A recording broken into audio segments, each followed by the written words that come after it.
Good morning. For those of you who may not know who's here, from my very far right, Mr. Gareth Rhodes, Chancellor Jim Malatras.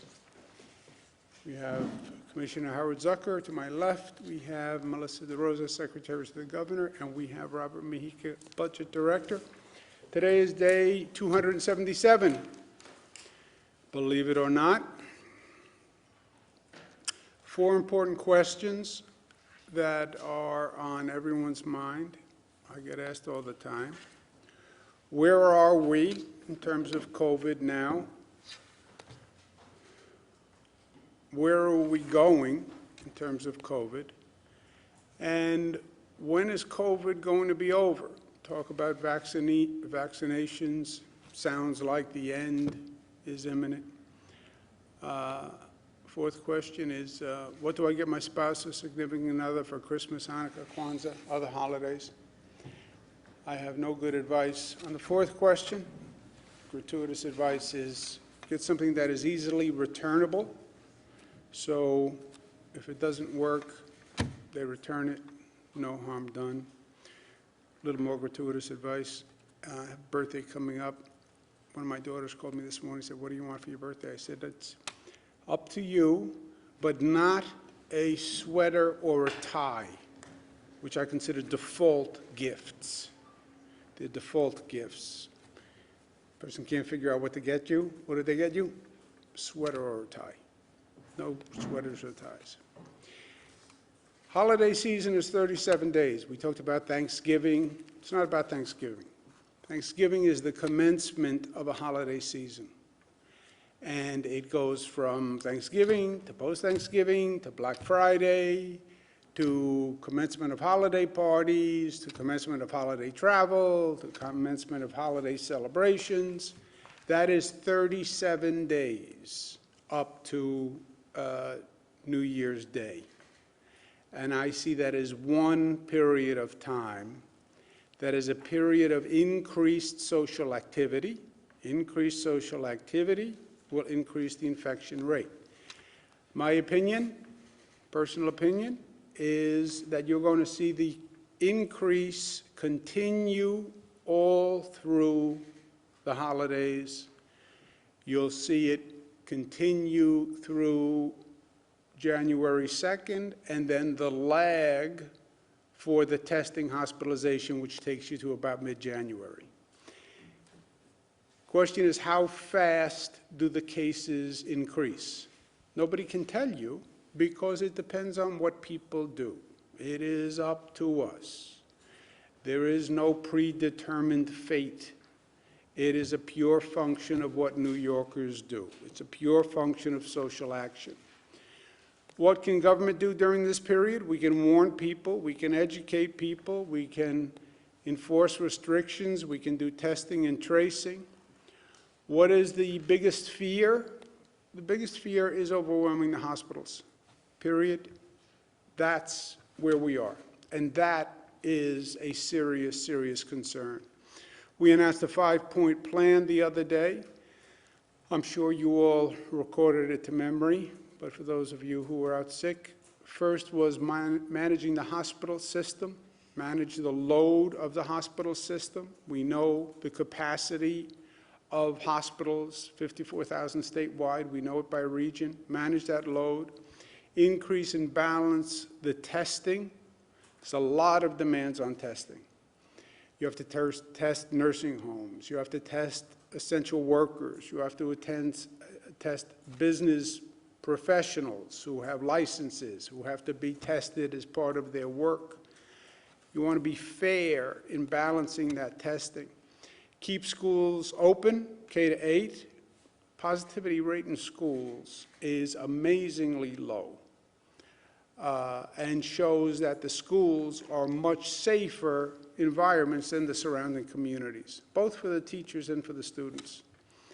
Small gatherings are now the #1 cause for spread, and that's new and that is different, and the public has to understand that.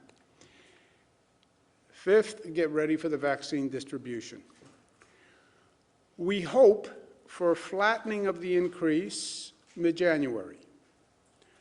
We hope that the increase in social activity is through the holidays. After January 2nd, people settle down, the social activity slows down, the travel slows down, and the increase in the rate slows down. Okay, then what happens after January 2nd? We then turn to how effective is the vaccination program going to be? Because the vaccination program is really the end game here, right? And there are big questions on that. How fast is the vaccination program going to affect? How fair is the vaccination program? How inclusive is it? How many people partake in the vaccination? And how much does the federal government provide for a state to actually do the vaccine? And the percent of participation. You have a very high skepticism rate about this vaccine specifically. You have a high skepticism rate about vaccines in general. Remember what we went through with the measles vaccine, where you had a lot of parents who just did not want their children vaccinated for measles. There's a whole anti-vax movement of people who are skeptical about vaccines. On top of that, you have added skepticism about this vaccine. How long is the plateau? How long is the drop on the other side? Depends on the vaccine production and delivery schedule and the effectiveness of it. When do you get back to the normal economy? Experts will say you need 75 to 85% of the population vaccinated. That is a tremendously high percentage on every level. Administration of it and acceptance of it. There is a range of when the experts will say you can get to that point. Some say as soon as June. Some say not until September. Again, nobody knows because there are too many variables.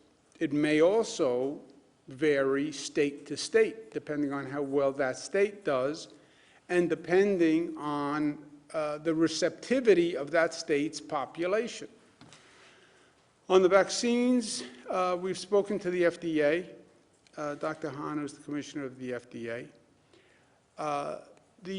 We have a New York panel. The New York panel will review the FDA's approval. Why? Because we know we have existing skepticism about the vaccine. Our panel did not create the skepticism. The skepticism existed, and that's why we created the review panel. Kaiser poll says 60% of Americans are skeptical about the vaccine approval process. Kaiser is not a political organization. Pew poll says about 50% of Americans are skeptical about the vaccine. That is very, very troubling. Because if people think the vaccine approval process was politicized, they're going to be less likely to take the vaccine. You saw the numbers we need to participate. You need 75, 80%. If you start with a public where 50% are skeptical about the vaccine, that's a major problem. To combat that problem, about 7 states said, I understand you're cynical and skeptical about this administration's approval process. We'll set up a New York panel, California panel, to review the approval to help build confidence and to counter that existing cynicism, right? It's not that the states' panels created the cynicism created the states' panels. The FDA and this administration created the cynicism. What happened on hydroxychloroquine created the cynicism. The overt political influence that this administration has shown repeatedly that has been imposed on public health officials created the cynicism. So it is real, and it exists, and every poll has said the same thing. We've also spoken to CDC, Dr. Robert Redfield. We communicated to him, and I believe he understands, this has to be an inclusive process. The Black, brown, and poor community has paid the highest price for COVID. Why? Because it exposed an inherent discrimination in our healthcare system. They live in communities with less access to health care. They had a higher level of pre-existing conditions. Blacks died at twice the rate of whites. Browns died at 1.5 times the rate of whites.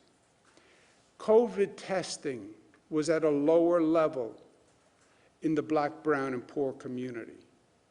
I'm not going to enhance and aggravate the discrimination that has already been manifested by now excluding them or discriminating against them in the vaccination process. New York State will not do that. I believe it's unconstitutional. I believe it's illegal. I believe the vaccine should be made available to everyone, regardless of race, income, religion, etc. And we know that the Black, brown, and poor community has already paid a disproportionate price for this COVID virus. And we know the Black, brown, and poor community made up a majority of the essential workers who we relied on to do the most important work for us all through this.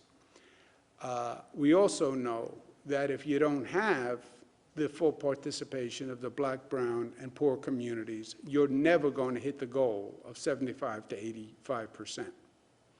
And that means the vaccination process will fail for all New Yorkers and all Americans. We also know that you can't dissuade the undocumented population from participating. Federal guidance has states signing something called a data sharing agreement. Federal government suggests we identify recipients by using Social Security number, passport number, or driver's license ID number. Those are also proxies to determine citizenship. The federal agreement then says they can share that information with other federal agencies. That triggers ICE and Homeland Security. We have lived this fight in New York with the Trusted Traveler Program and the driver's license program, where we know they were trying to get our list to have ICE use it for enforcement actions. And the third variable is going to be the vaccine funding. I'm working with the National Governors Association. The federal government is not providing any funding to speak of for the states to do the vaccinations. Who's supposed to pay for this? How am I supposed to do the distribution?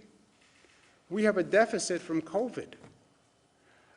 You have local governments who are starving and may lay off essential workers. Those are the essential workers you need to do the vaccine program. This vaccine administration could cost the state $1 billion. The federal government has not provided funding to states anywhere near the amount. I've also been speaking to congressional leaders across the board, Senate leaders across the board. If they do a package, there has to be funding to administer the vaccines. It's not enough to say, we'll deliver them to your state. That's very nice. FedEx can deliver them to the state. How do we then distribute it? How do we do the outreach? How do we do the public education? How do we convince 85% of the people to take the vaccine? How do we get into public housing? How do we get into black and brown communities? Who's going to do this, and who's going to pay for it? Yesterday, the CDC's Advisory Committee on Immunization Practices issued formal prioritization recommendations. They recommended frontline healthcare workers and elderly people living in long-term care facilities. That recommendation coincides with the priorities that we had established already. So the CDC's recommendation reinforces the priorities we established. The first vaccine delivery to New York will be 170,000. The federal government distributes the vaccine by percentage of population of that state. So state's population divided by available dosages is what the state gets. There's no discretion in how much the state gets. It's purely a percent of population, which is what they say at least. We expect, if all safety and efficacy approvals are granted, those doses will arrive on December 15th. By the end of December, the administration suggests that there'll be enough to vaccinate 20 million people with 2 dosages, which is 40 million dosages. That means 6% of Americans. Gives you an idea of where we're going to be coming into January. And those 6% will be prioritized as the healthcare workers, seniors in congregate facilities, et cetera. But 6% of Americans having available dosages by the beginning of January, you see how far we have to go. New York State also expects additional allocation of the Pfizer vaccine and the Moderna vaccine, which has also been approved, and we expect them later this month. We're going to have to undertake 2 operations simultaneously. One is the hospital management situation, which is critical. We have to reduce the spread, we have to reduce the number of people going into hospitals, and we have to manage that patient load going into hospitals. We don't want the hospitals overwhelmed. That is job 1. At the same time, you have the vaccine management program. The vaccine management program, we need the federal funding. We need a real aggressive outreach effort. We need social acceptance and confidence to take the vaccine. This is going to be the largest governmental operation, not just through COVID. This will be the largest governmental operation undertaken since World War II, in my opinion. To give you an idea of how massive this is, I said this to President-elect Biden at an NGA meeting. This nation has done about 130 COVID tests over the past 9 months, 130 million from day 1 of COVID. We have to do 330 million vaccines, twice. How long does that take you? This state, more testing than any state in the United States. We have done just about the population of the state, doing everything we could. And that's taken us 9 months to do a COVID test. And a COVID test, very few people refuse a COVID test. It's not a frightening test. It's a nasal swab. Now you're asking a person to take 2 vaccines, and you're asking them to take 2 vaccines, which is a more elaborate medical process, and they're distrusting about the vaccine going in. So this is going to be an incredibly challenging period to undertake both of these at the same time. We are going to bring back former Secretary to the Governor, Larry Schwartz, who came and helped us out at the heat of the pandemic. You can see by his face that he's very happy to come back and help once again, and I thank him for the joy that is on his face and his willingness to come back and participate. Larry was former secretary to me, former secretary to Governor Patterson, Deputy County Executive Westchester, Deputy County Executive Suffolk. He's probably one of the most skilled government officials I've ever worked with. He ran the Surge and Flex program, the PPE shortage program the first time around, so he's going to come back and help. Linda Lacewell is going to come back. Simonita Sabotic is going to come back. They helped on the first time around. You can see they're also happy to come back. They're also very big with hand gestures, both of them, if you notice, which is a good way to communicate using the hands. I use hand gestures also. But they were very helpful in the first tranche, and I thank them for coming back and helping again. We're going to have this is a period where we need the public to understand the changing dynamics and how this COVID is now spreading and how dangerous a period we're in with hospitalization. So we're going to do briefings every Monday, Wednesday, Friday, and we'll start that next week.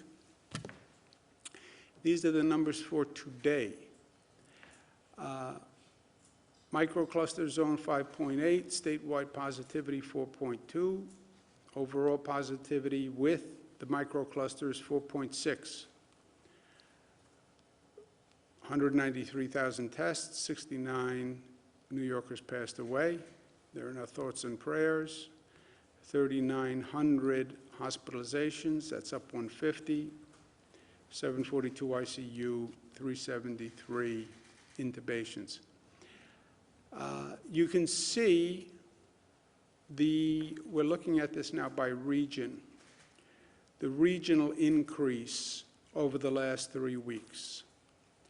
And you see the same basic curve on every region of the state. First time around, we had a New York City, downstate, Long Island, Westchester problem. That was actually beneficial in a way because we could bring resources from upstate to help downstate. We don't have that option here because you see that the increase is statewide. These are the charts that we're going to focus on going forward. This is the increase in hospitalizations by percentage, okay? Highest increase in hospitalizations, Western New York. Mohawk Valley, then Finger Lakes, then Long Island. Then Central New York, Mid-Hudson, New York City, Capital Region, North Country, Southern Tier, by percentage. And those are alarming percentages. And we take that into consideration. By number of cases, the prioritization shifts for obvious reasons. By number of cases, it's New York City first, 600 additional hospitalizations over 3 weeks. Then Long Island, 366, Western New York, 307. Now, if you adjust for population, you see Long Island City is very high. Long Island is very high. Western New York is very high. Mid-Hudson is very high by population. And it's important to see it both ways because, remember, the hospital capacity is roughly relative to the population of the region. So New York City is up 600, yes, but New York City has many more hospital beds. So you have to look at the percentage increase, and you also have to look at the number of cases. Bad news, we have another mountain. I know how much you like mountains. I've heard many of your comments about the mountains. I may make another mountain to symbolize the mountain, because I know you like it. That's the bad news. We have another mountain to climb. The good news is the goal line is in sight. And the goal line is a vaccine that we administer, that people accept, that could happen as early as June, could happen as late as September, depends on us. Depends on us how many people go into the hospital, depends on us how many people get vaccinated, how quickly. More good news, New York is starting in a much better place than the other states. We are just starting at a much better place. We have a lower percentage of hospitalizations, lower percentage of hospitalization increase, less burden on our hospitals, pro rata, less of a hospital emergency than the other states. Because New Yorkers have been smart. They did the best job in the country, first time around, going from the highest infection rate to the lowest infection rate. And I have no doubt, if we do what we have to do, New Yorkers will handle this surge better than any state in the country. I also think New York State is going to be stronger and better for it. I know that you don't see it now, but this has been a global period of disruption. People say, well, when are we going back to normal? You're not going back to normal. Life doesn't go backwards. Life goes forwards. The question is, who finds the opportunity in this period of disruption? You're going to have new business practices. You're going to have new housing practices. You're going to have different development patterns. There is opportunity for the entrepreneurial economy and entrepreneurial government that seizes those changes. And that's what New York will do, because New Yorkers are tough, smart, united, disciplined, and loving. Questions?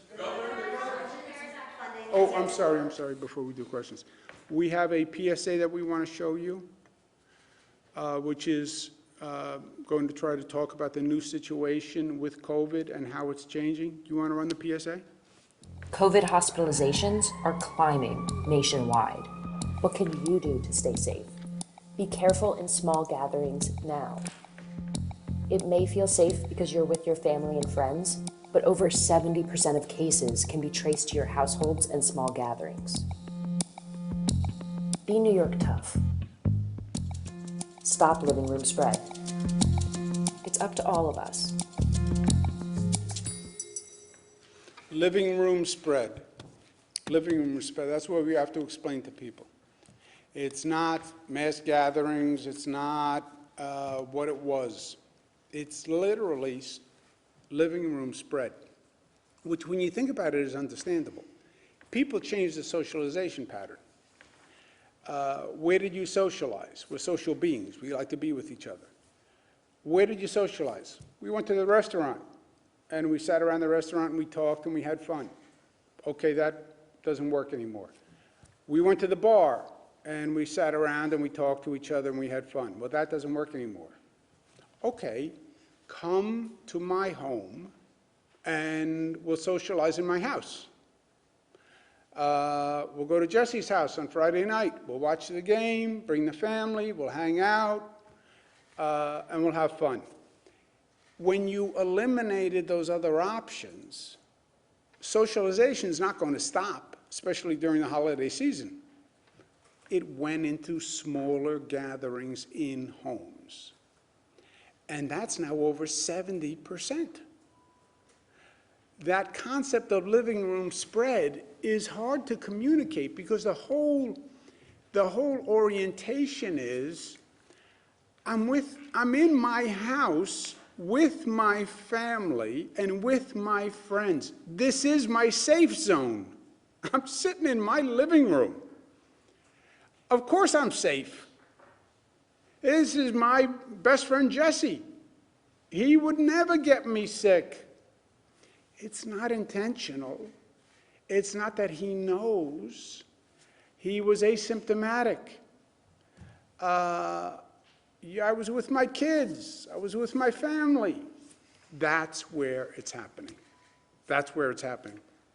That's why states, dozens of states, went to no more than 10 people in a home. Kentucky went to no more than 8 people in a home.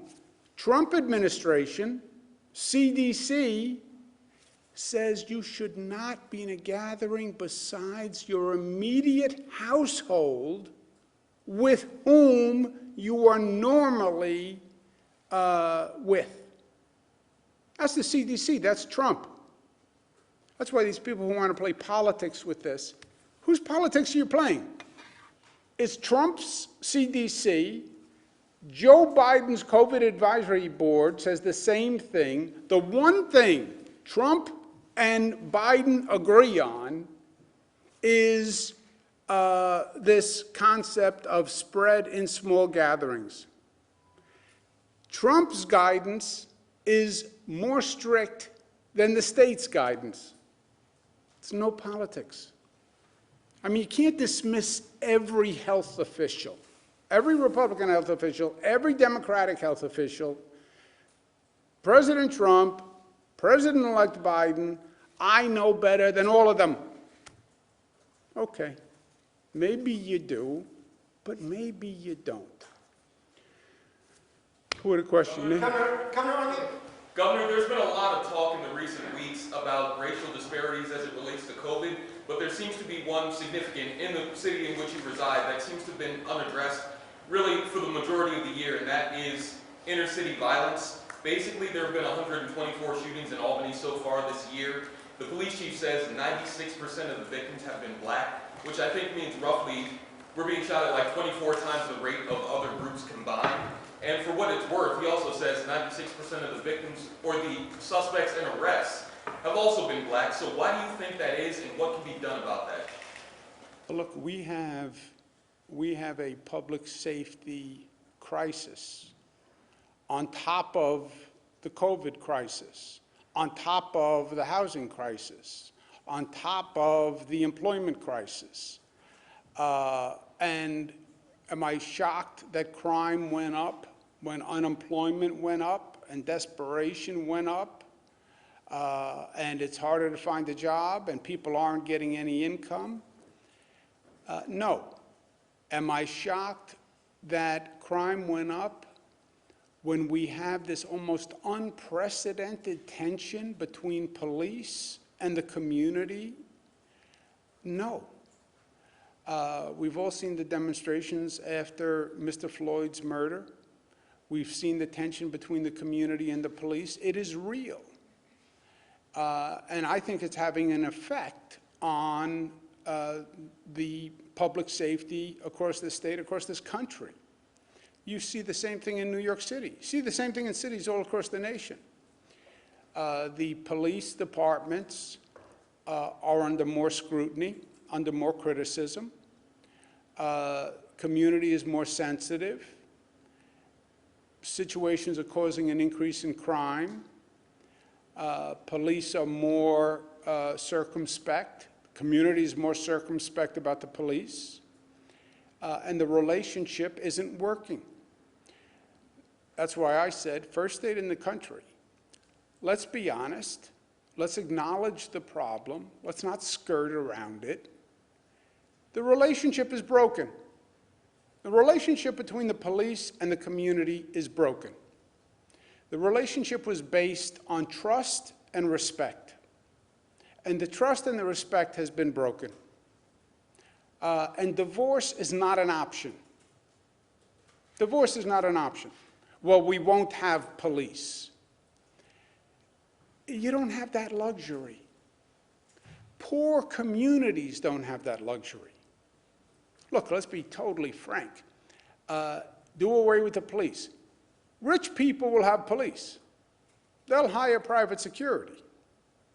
It's the poorer communities. It's the working men and women who can't afford to hire their own police. We need police. We need public safety. Somebody's coming through the window at 2 o'clock in the morning. You want to dial 911. Somebody has to answer the telephone. And that's why I said in this state, every community has to sit at the table. Bring the police, bring the community together, be honest about the issues, and the lack of trust, make the changes you want. Look, let me just add one point. Name one other relationship, one other service that has been basically stagnant for this period of time. Situations evolve, services evolve. The way we educate our children is evolving, right? The way parents and teachers deal is evolving, remote teaching, whoever heard of that? The public safety function has to evolve. Not every call requires an arrest. Not every call requires a police officer with a gun. A lot of calls are social needs, or mental health needs, or substance abuse needs. You know, the old expression, when the only tool you have is a hammer, everything looks like a nail. That's where we are now. Every 911 call requires a possible arrest and a gun? No. How does eliminating police brutality, though, address the problem that we're seeing in Albany and all the cities, but like 16 homicides, over 200 shots fired? Those things are happening among community members independent of police, and police are being reactive at this point, and frankly they're open about the fact that they're reactive because the calls for service are coming from community member to community member, independent of police getting involved initially. Yeah, but that's always the way, right? There's always an incident in which the police are not involved that generates the need for the police to respond. The question is the response and the relationship and the trust that has been frayed right now. And it has been fraying for years. It ripped after the Floyd murder. Now, you can argue it the other way. Why did it take so long to rip? I mean, the Mr. Floyd murder, we had Eric Garner in New York City, on video, on Staten Island, same basic situation. Why this moment did it rip nationwide? I think it was a combination of all of the stress. I think it was COVID and the economy and young people unhappy and a captive audience. Everybody sitting at home and saw that Mr. Floyd murder on that video. But that's where we are. Be honest and then say we have to fix the relationship because we do need police and we do need public safety. But it's time we come to the table and we reimagine what public safety is. And I don't think every response is a person with a gun. I don't. I think there are a lot of 911 calls that require a different set of skills, a different aptitude, and let's make public safety a more responsive service to the community, and let's air the grievances. What use of force policy do you want?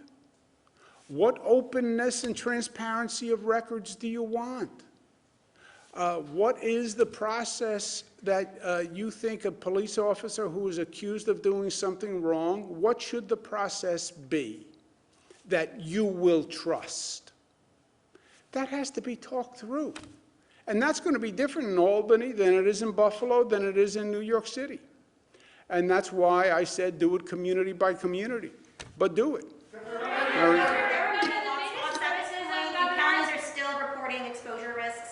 Businesses and restaurants. Is clustering by address still a viable way to deal with this issue when more folks are driving outside zones to fewer places? And how are you ruling out whether something is living room spread or someone catching it at work or in the community and then bringing it home? And I was also just looking for an update on the CARES Act funding and budget from the budget director.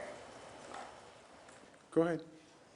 So on the budget, as you know, we had a $14 billion revenue shortfall. We still have a $10 billion budget gap, which we released in the last financial plan update.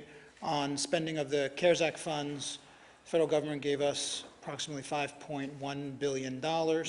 We're spending right now close to $7 billion. So we're allocating those funds throughout the year. The CARES Act funds expire on December 30th. So we'll fully allocate the full 5.1, and then the additional funds we are looking for other federal revenue streams, FEMA reimbursements, and if not, they'll just add to our gap, which currently we're waiting for the federal government to provide additional resources to deal with that revenue gap. So that's presently where we are. We still have over a $10 billion revenue gap. We'll fully expend all of the CARES Act funds. Washington has to pass a stimulus, state and local funding, vaccine funding, or you will see states go bankrupt, which is what Senator McConnell said, let the states go bankrupt. When states go bankrupt, the nation goes bankrupt. I talk to governors all day long. They're all feeling financial pressure. This was a political argument that had nothing to do with reality. The election is over. Businesses need help. Americans need help. We have to administer a vaccine policy, stop the politics. We use contact tracing data. We have tens of thousands of reports from people who tested positive, who said where they believe they got it. Sometimes they're right, sometimes they're wrong, but the base is so large, tens of thousands, that it is significant and indicative, if imperfect. Jesse? Governor, on the issue of vaccines. I didn't mean your house, that we're coming to your house in general. I certainly hope But that. it's just down the block, and I thought it was It convenient. would be convenient. Leaving that aside for a moment, so the 170,000 doses that the state will be receiving by the 15th of December, can you walk us through some of the other batches that you're anticipating?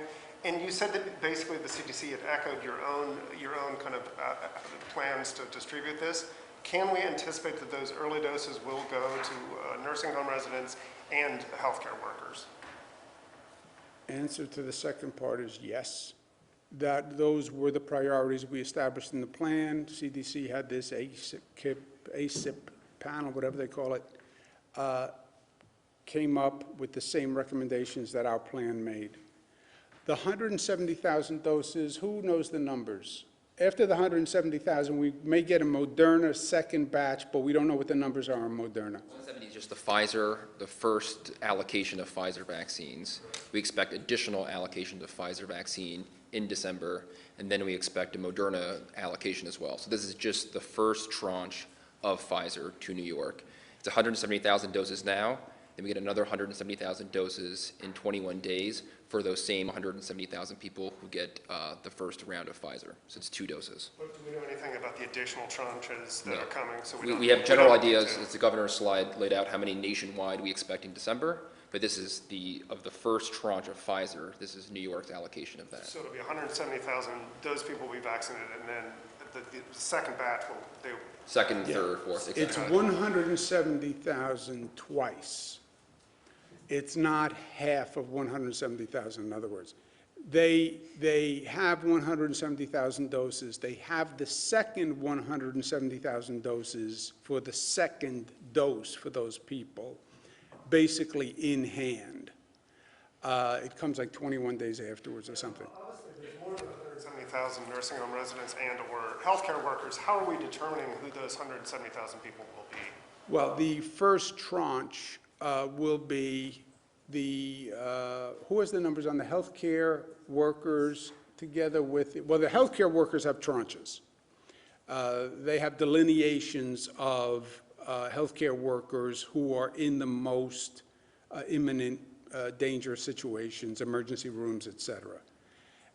You then have nursing home residents and nursing home staff, right, which is at the top of the first tranche. Nursing home residents, we say are how many? 85,000. 85, and nursing home 130,000. staff, 130. So you have 80 residents of nursing homes and 130,000 staff. So you're at 210 just to do nursing homes and staff. Right, but obviously that's more than 170,000, I guess. Yes, Right. so you won't get to that, you won't complete that in the first 170,000. Now, again, 2 weeks later, we're supposed to get a Moderna tranche. They haven't given us a number yet, but you're right, the 170 doesn't even cover the first tranche, and that's why, Jesse, I put the number, the end of December, by their planned distribution, you're only at 6% of the population nationwide. If you're 6% of this state, you're not going to be out of those first tranches of nursing homes, nursing home workers, healthcare workers. Excuse me, guys,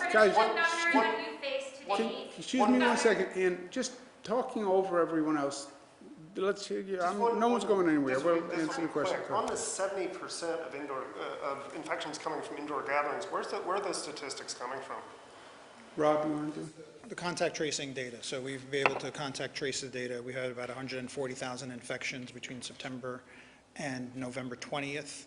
The data we've been able to track about 20% of those to a specific source, and that source goes back to households and social gatherings that are not following the rules. Does that change your thinking on bars and restaurants, salons, things like that? Yeah, well, what's happening, that's why we're looking at the data.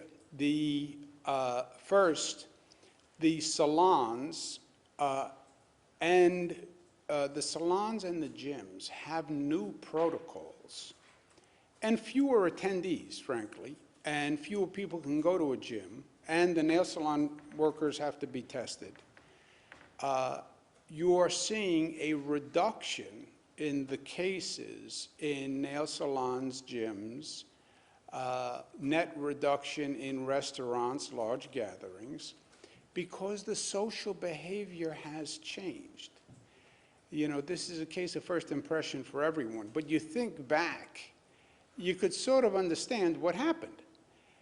You go to a restaurant, you have to sit there in a mask, you have to sit distanced. You normally go to a restaurant, not just for the food, right? You go there to socialize and hang out and spend time. It's not conducive to that anymore. It's not conducive to do that in a bar. Well, then let's just go to somebody's house. And that's what people are doing. And I don't want to be in a large group, so let's be in a small group in the house, 15 people, 20 people, we'll watch a ball game, and it's just us, you know, we all know each other. There's a false sense of security in that, you know. There's a real false sense of security. I feel it with myself. You know, my daughters are coming over. Yay, my daughters are coming over. Yeah, your daughter could infect you. Oh, she would never do that to me. One of them might. She would never do that to me. Yeah, except it's unintentional. And yeah, you can be best friends. It can be your daughter. It can be your spouse. But it is, people have migrated to small gatherings. And that's where the spread is. And Governor, thank you very much. I have two questions on nursing homes. To date, the biggest criticism we've faced through this is regarding nursing homes during the pandemic. It's been more than 100 days since the hearings took place with the state legislature, a bipartisan effort to find out the problems in nursing homes. My question to you is, why not reach out to your critics and address nursing homes on a regular basis to get all of the issues that were presented in those hearings addressed to make nursing homes in this state the best in the entire country? I believe that's exactly what we have done. The criticism, if you remember, I believe was politically motivated. It's when states were all, that had COVID, were all Democratic states, and it started by the administration. You don't hear the administration saying it anymore because now COVID has also hit the red states, and frankly, the red states have a worse nursing home problem than the blue states had. You look at what's happening in Florida, you look at all these states now. New York is number 46 out of 50 in terms of percentage of deaths in nursing homes. 46 out of 50. And we do have state-of-the-art protections. We did a thorough report. What happened in nursing homes, what is still happening in nursing homes. The infection came into a nursing home when staff brought it in with asymptomatic spread, which we were told didn't exist early on. If you remember, I'm not recommending you read my book because that would be a tedious thing to ask someone to do. When this started, we were told there was no such thing as asymptomatic spread. Spread came when a person sneezed or coughed or did something. That's where spread came from. And that's what people were told. 3 months later, they say, oh, no, no, no, no. The spread can come from asymptomatic. Yeah, so now you had all these staff walking into the nursing home. They're not sneezing, they're not coughing. You had family members going to visit people, not sneezing, not coughing. That's where it came from. Did you want to make a point? No, I would just also add, Ann, there have been many, many steps that we've taken since the spring when the pandemic first began and lessons learned that we've made to try to make nursing homes even safer, including things that we've been criticized for by the same publications and opponents for doing because they said they were too strict. Banning visitation except when a nursing home has been 14 days clear without a single case, requiring twice weekly testing of all staff. We're now also requiring a test of any visitor that comes in. So we are being most aggressive, I think, than any other state in the country. There are some states, like Massachusetts, who are now moving to say no new admissions, period, into nursing home. The problem you have then is where do those people go? We are not allowing anyone to be discharged from hospitals into nursing homes unless they have a negative test result. Last week in Buffalo, there's an article about 75% of residents in a single nursing home have COVID. There's only one way that can come in because that particular nursing home has a restriction on visitation, and that is through staff.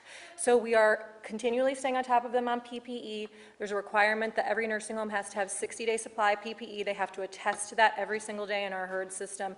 We're also requiring that they wear face shields, and we're doing everything that we can in terms of visitation and in terms of staff testing. Sorry, Dr. Zucker, did you want to add something? So, Governor, okay, a report that we did found on the numbers, because that's another thing that we've been asking Dr. Zucker for.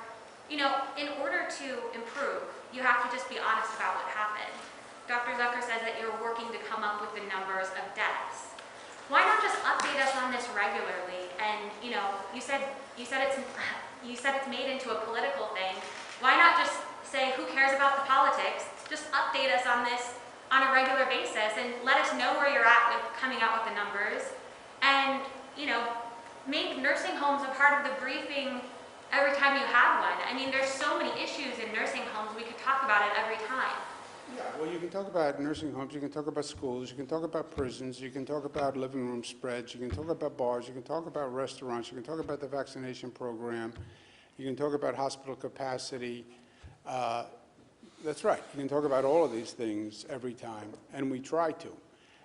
On the number, the one number that you cannot get past is that New York is number 46 out of 50. Yes, people died in nursing homes. People are continuing to die in nursing homes. As we go forward, people will die in nursing homes. No state is doing more than this state is doing. And you can't get past the number. I don't care what your political motivation. 46th out of 50.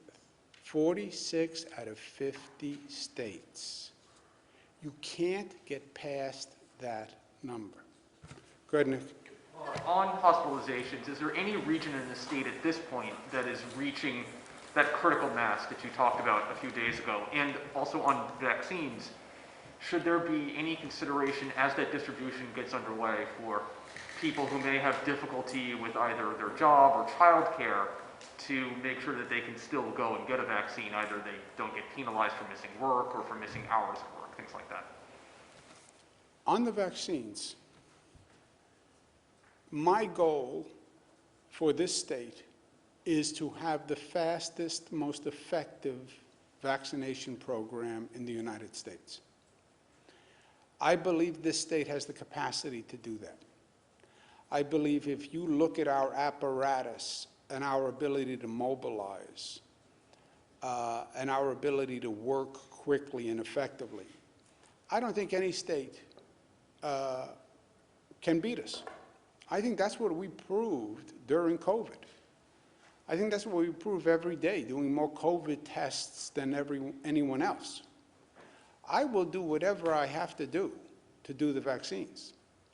I will get in a car and drive all around the state doing the vaccines myself. We have to build confidence in a vaccine. I'll be the first person to stand up and take the vaccine. We have, I believe, a top quality team. We're limited by the amount of federal funding we get. Can I deploy the National Guard? Sure. Could I pay an incentive for people to come in and get a vaccine? Sure. It depends on the funding. And right now, Nick, they're saying basically nada, scatta, niente. We already have a deficit of $2 billion from the previous COVID treatments. That's without the reduction in revenues. And this is now potentially a multi-billion-dollar operation. We have no way to pay for it. So if we get the federal funding that's anywhere fair, then yeah, we can be all sorts of creative. How much do you need? We're doing an estimate for the NGA now, where we're doing state by state, but the nationwide estimate is about $8 billion. This state, you could estimate to do a real outreach education campaign, $1 billion. And we just don't have it. On the capacity on the hospitals, the capacity, our plan is called Surge and Flex. The capacity can flex. We have flexed it's like an accordion, the hospital system, okay? We just expanded the Western New York hospital capacity by ending elective surgery. That, in essence, opens beds and expands the capacity of the hospital. The second expansion on the accordion is you go to a mandate increase beds by 50% in every hospital. It is traumatic for the hospital. You have 100 beds, you now have to go to 150 beds. But we've done that before. That's the second expansion. The third expansion is field hospitals, which are virtually, we now have a capacity to build them. The limit there is going to be staff. We can build more than we can staff. The only region where we have increased capacity so far is Western New York with the ending elective surgery. If we get close to max in any other region, we will end elective surgery. At this point, we're not doing that in any other region. Let's take one more, Mr. John. Governor, your vaccination plan, not only does it prioritize, healthcare workers, et cetera, it prioritizes geographic areas that are having, a more difficult time with COVID-19. So with this first batch of 170,000, a relatively small amount, you have a lot of areas that are having a hard time with COVID-19 right now. How are you going to choose geographically where these 170,000 doses go? Yeah. Does anyone have information on that? We think that with the 170,000 allocations and the way they allocate it, we'll be able to cover all of the nursing homes and all of the residents with this first batch, based on the new data that we're getting from the federal government. So we'll be able to cover every nursing home in the state and all the residents and all the workers at all the nursing homes with the same allocation.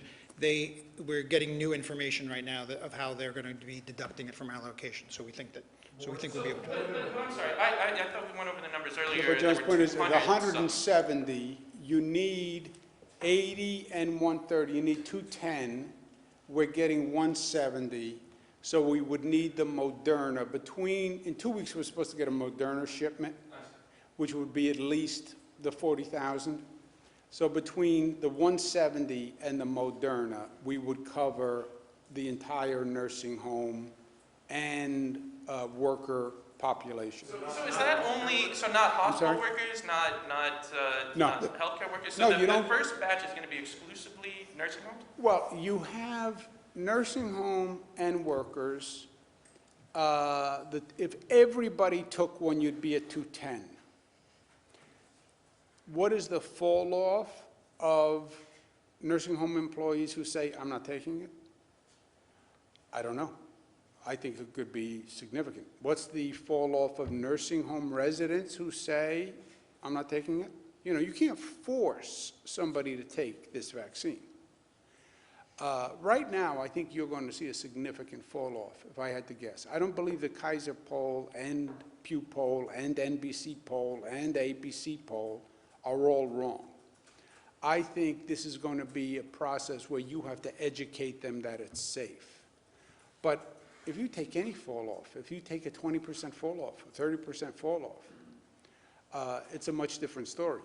But you'll get 170, and then you'll get a second shipment of Moderna in 2 weeks. Go ahead. It's right? Yeah, but, and then there's another shipment of Pfizer coming, so it's on a rolling basis. Just to build on that, your own plan says healthcare workers, clinical and non-clinical, and patient care settings, and it says ICU, emergency department, and EMS are top priority.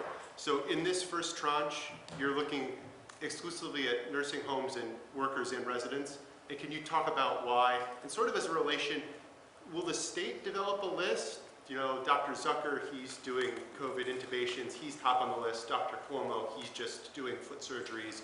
He probably doesn't need it as soon as Dr. Zucker does. Does the state develop that? How do we deal with that? We have looked at this, and this is where the prioritization of different healthcare workers, those in the ER who are exposed to patients coming in, ICU as well.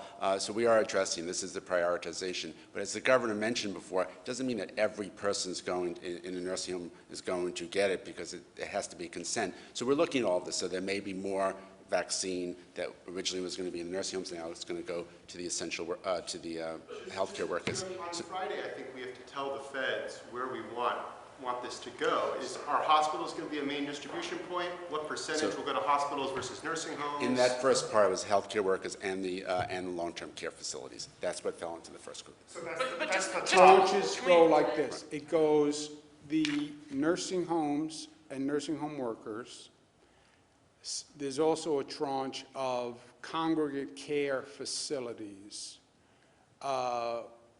which are right under nursing homes. Healthcare workers wind up having priorities.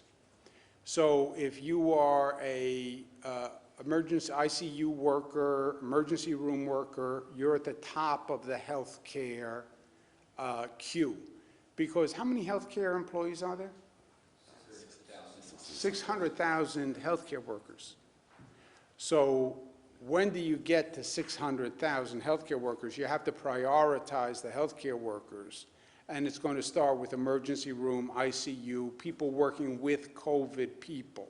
But those workers come after the nursing home staff and residents. After the nursing home staff, because the seniors, what CDC says, what we said is seniors, long-term congregate facilities, and then healthcare workers within that 600 prioritized by exposure to COVID. Is that right? That's right. The point on the allocations is that they're going to cross over. So while you're still doing the first allocations, because there's double doses, you're going to be getting the next allocations on top of that. So within those same weeks, you're going to be multiplying the number of people who you're vaccinating.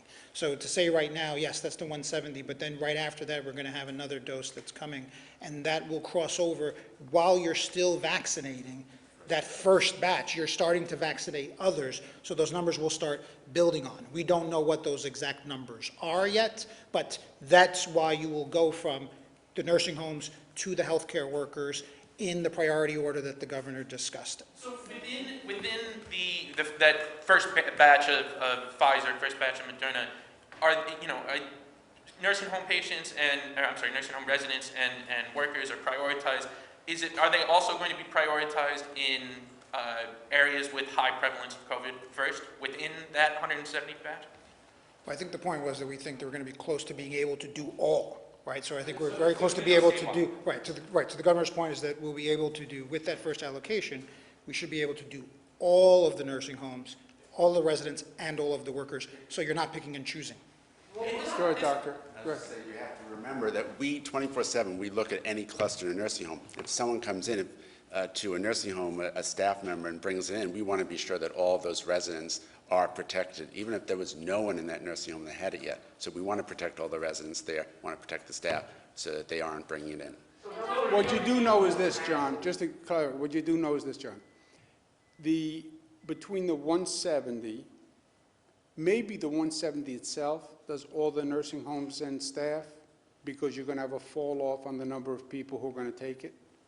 And again, I'm afraid of that fall off, because they're saying you have to get to 75, 85%. I don't think you're going to be anywhere near that in the beginning. So you might be able to do it on just the 170. For sure, you'll be able to do it with a tranche of Moderna, which is supposed to be right around the corner. And then they say there will be a constant every 7-10 days, another shipment, another shipment, another shipment, so it'll be on a rolling basis. What should happen if a nursing home patient or worker declines to take the vaccine? You can't, we talked about this, you can't mandate that somebody takes the vaccine, or we're not mandating, and I don't think it would be successful. If you said, I think you'd have months of court battle. You must take the vaccine. We're trying to do it the other way. Education, show that it's safe. The New York panel, we're putting together a public relations campaign where people are going to take the vaccine publicly to show people that it's fine. There's more skepticism, I think, in the black and brown community, even higher. So we're going to make special efforts there. You know what you could get me for my birthday? What's that? You take down that Grinch post. Oh.